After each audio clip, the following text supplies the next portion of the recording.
In today's video, we're going to talk about the anatomy of the brain and the corresponding functions.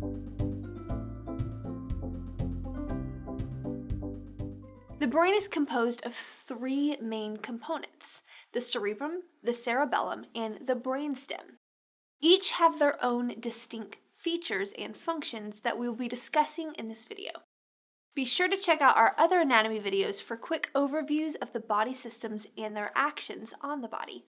The cerebrum is the largest part of the brain and is responsible for vision, hearing, interpreting speech, and dealing with emotions. The cerebrum is divided into the right and left hemispheres and is joined in the middle by a bundle of fibers called the corpus callosum. The corpus callosum is responsible for transmitting messages from one side to the other.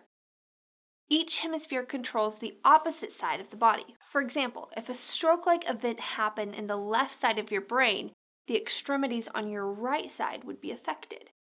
The right hemisphere is responsible for creativity, musical skills, and artistic abilities. The left hemisphere controls comprehension, writing, speech, and language, and is usually referred to as the dominant hemisphere.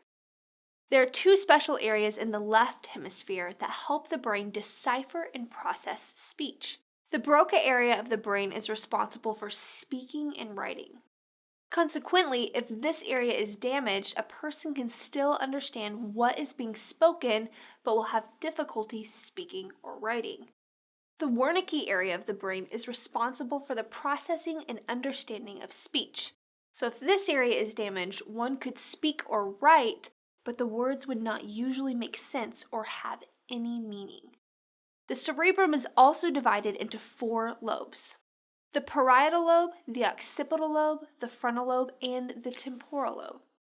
The frontal lobe is in the anterior portion of the cerebral cortex, generally in the forehead area. It is the largest lobe and is responsible for motor functioning, memory recall, impulse control, language and speech, reasoning, and judgment. Damage to this area of the brain can have a profound effect on speech and language, fine motor skills, personality changes, and thinking difficulties. The parietal lobe, found on the crown of your head and directly posterior to the frontal lobe, is responsible for receiving and processing information of the senses. The occipital lobe is located at the back of the skull, inferior to the parietal lobe. This lobe is responsible for the processing of visual information. The temporal lobe, found directly inferior to the parietal lobe and over the ear area, is involved in emotional responses, speech, auditory processing, and language comprehension. The cerebellum is the area of hindbrain that is located under the cerebrum. Its function is to control movement coordination, regulate muscle tone, and maintain balance and equilibrium. The cerebellum interprets sensory information from the brain and peripheral nervous system, which allows it to maintain the fine motor control while hindering involuntary movement. Damage to the cerebellum can occur as a result of alcohol, drugs, strokes, head injuries, cancer, and degenerative diseases. With any of these detrimental ailments to the cerebellum, you can expect to see problems in individuals dealing with speech, muscle tone, balance, and coordination of movement. The brainstem is the final pathway from the brain to the spinal cord and is responsible for many automatic functions. Heart rate, breathing, digestion, and even swallowing are maintained by the brainstem. As a result, damage to this area of the brain can be serious and sometimes fatal. Even if you survive an injury to the brainstem, there is still a high chance you could be in a vegetative state. The brainstem is composed of the midbrain, pons, and medulla oblongata.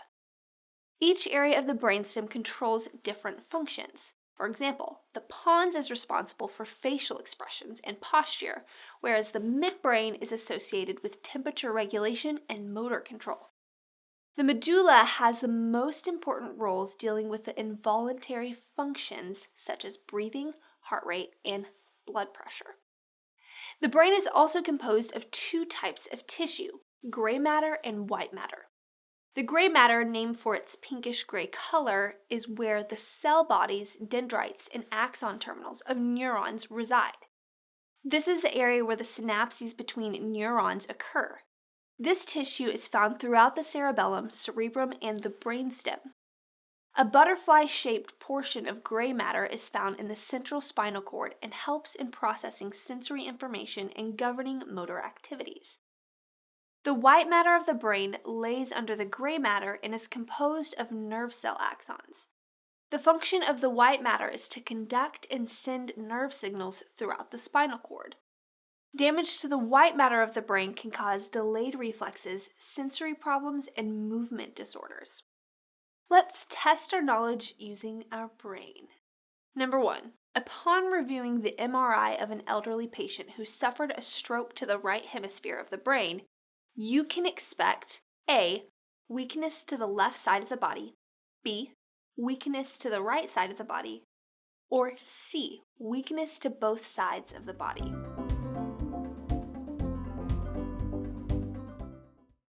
If you answered A, you're correct. The brain is divided into two hemispheres which control opposite sides of the body. Therefore, a stroke in the right hemisphere of the brain will cause weakness in the left side of the body. 2. A patient comes into the emergency room and is complaining of visual disturbances and inability to focus. Which area of the brain is probably affected? A. The parietal, B. Frontal, C. Occipital, or D. Temporal? The correct answer is C. The occipital lobe of the brain is responsible for processing visual information. By knowing the parts of the brain and their associated functions, you can anticipate the damage one might suffer following a brain injury. Thank you for watching this brief video over the anatomy of the brain. See you guys next time.